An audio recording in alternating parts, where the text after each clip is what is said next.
Olá, meus amigos e minhas amigas. Na aula de hoje, sobre vida sentimental, eu escolhi uma obra que é As 5 Linguagens do Amor para começar a tratar dela.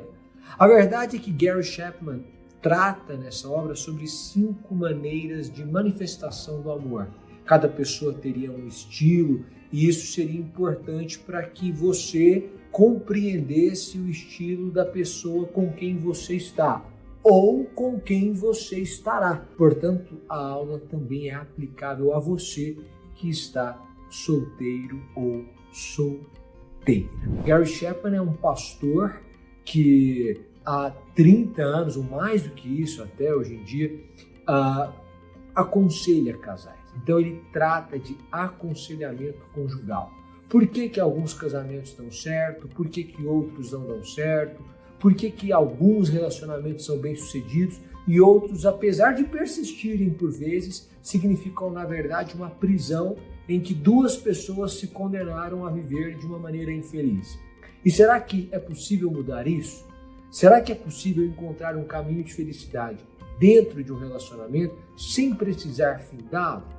São perguntas como essa que Gary Chapman tenta responder ao longo da obra e ao longo da vida. Ele comanda um programa nos Estados Unidos sobre essa temática, casamento em desenvolvimento, e para a gente é muito interessante porque o que nós estamos querendo aqui no nosso grupo? Construir relações que tenham significado, relações que tenham importância, profundidade para a vida. E é isso que eu quero de você também, porque afinal de contas é disso que a gente precisa. A gente precisa de relações que tenham significados, de afetos profundos, da construção de uma história de vida. Ele vai deixar claro que só paixão não serve, não resolve e ela necessariamente vai passar. Mas a gente começa e eu vou destacar um ou outro trecho, alguns trechos da obra, e com algumas perguntas, com algumas colocações sobre as quais a gente passa a refletir. Primeira delas, será que aqueles que não se divorciam aprendem a viver com o vazio? Ou o amor realmente permanece vivo em alguns casamentos? Se for esse o caso, como é possível? Quando você olha para um casamento de 30 anos, você deve conhecer alguém que é casado há 30 anos, há 40 anos, há 20 anos. Talvez você seja essa pessoa. Quando você olha para um relacionamento de longa duração, o que você pensa? Essas pessoas se acostumaram uma à outra e, apesar de não sentirem desejo uma pela outra, apesar de não se amarem como o amor eros, são uma companhia agradável e se acomodaram ali. De fato, nem existe amor marido-mulher, amor entre companheiros, não existe. Existe uma amizade com contornos de definitividade, calcada em um tradicionalismo, e que vai fazer com que essas pessoas convivam com o vazio do amor eros, de um amor existencial, de um amor relacional, de um amor emocional. Falta, mas eles vão se manter dessa maneira. Será que é isso? Ou não? Nossa, tá aí um casal que deu certo. Pessoas que estão juntas há 30 anos e têm um cuidado, um carinho, uma cumplicidade, um desejo, uma afinidade que faz parecer que eles estão namorando. Gente que continua bem depois de 30 anos, são parceiros de vida, são pessoas que estão em um relacionamento saudável.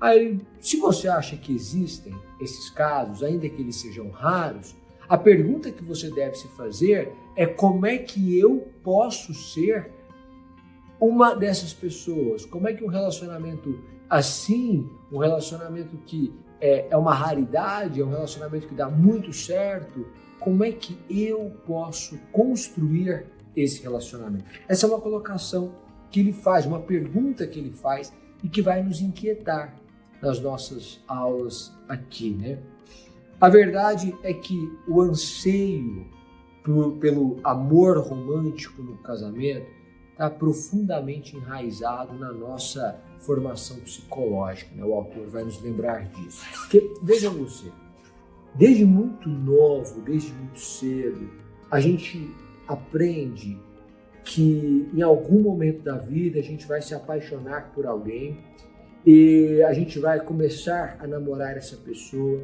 e a gente vai ficar com essa pessoa para sempre. É isso que está no nosso imaginário.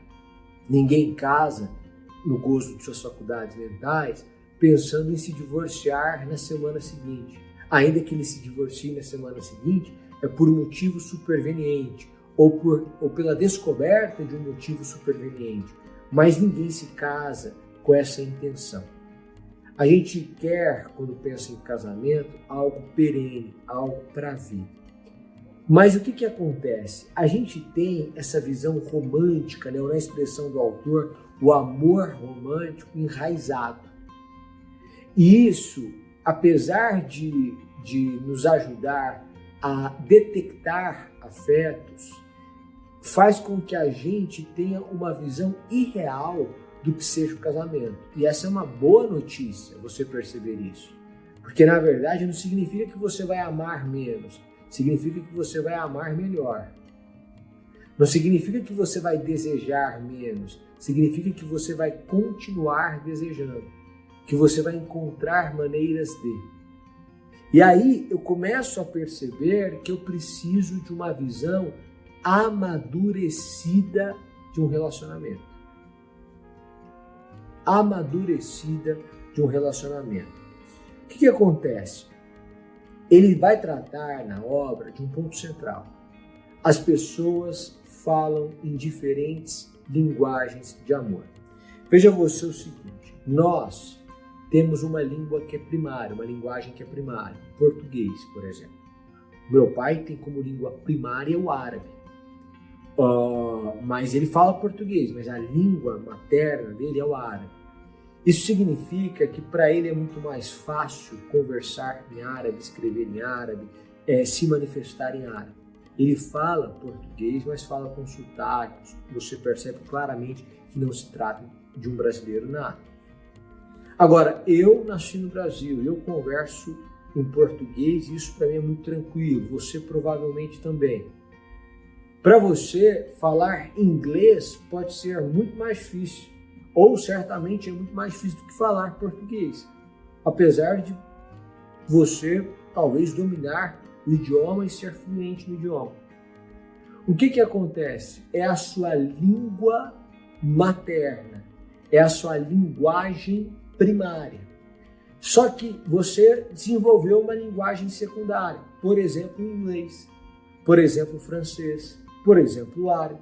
Você nasceu em um país, aprendeu um idioma, para você é muito mais fácil pensar com aquelas palavras, raciocinar, refletir com elas. Mas você tem outras palavras, você precisa conversar com pessoas de outros países, então você desenvolve uma linguagem secundária. Não é desenvolve, aprende uma outra língua. E o que Gary Chapman diz aqui? Diz isso funciona para o amor também. As pessoas têm diferentes linguagens de amor.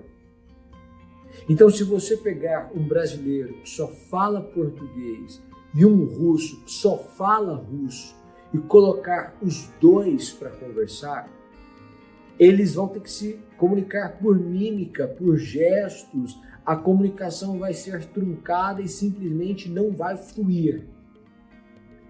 Isso significa que se eu pegar duas pessoas que têm linguagens de amor diferentes e elas não souberem se expressar na linguagem de amor uma da outra, não haverá comunicação. O João vai dizer que ama a Maria e que faz tudo para que ela perceba que ele a ama. Mas a Maria não vai ver isso. Ela não vai perceber isso. E ela vai sentir dificuldade, inclusive, de se entregar, porque ela não sabe se é recíproco. Porque para ela é da boca para fora. O João é um sujeito de palavras. Ele não aprendeu que na linguagem da Maria é o toque, é o serviço, é o tempo de qualidade. A gente vai ver isso tudo na obra. Então eu preciso entender qual é a linguagem de amor ou do amor da pessoa com quem eu estou ou com quem eu estarei, se você estiver solteiro. Porque esse é um ponto importante para solteiros também. O sujeito está solteiro, ele começa a se relacionar com alguém e ele não sabe se é recíproco. Ele gosta da pessoa, ele tenta de alguma forma demonstrar isso, parece que a pessoa não entende, ou a pessoa tenta e ele também não entende. E essa falha na comunicação produz a ruptura no início de um relacionamento que poderia ser bem sucedido. Porque você não compreendeu a manifestação de amor do outro, ou a sua manifestação de amor não foi compreendida. Chapman vai dizer o seguinte: se quisermos estabelecer um contato eficiente em diversas fronteiras culturais, nós precisamos aprender a linguagem daqueles com quem desejamos nos comunicar. Essa mesma ideia acontece no âmbito amoroso. E aí a gente já começa a desenhar o primeiro desafio da semana. Você está se relacionando com alguém, você está conhecendo alguém, ou você está casado com alguém. Você sabe qual é a linguagem do amor dessa pessoa que está com você?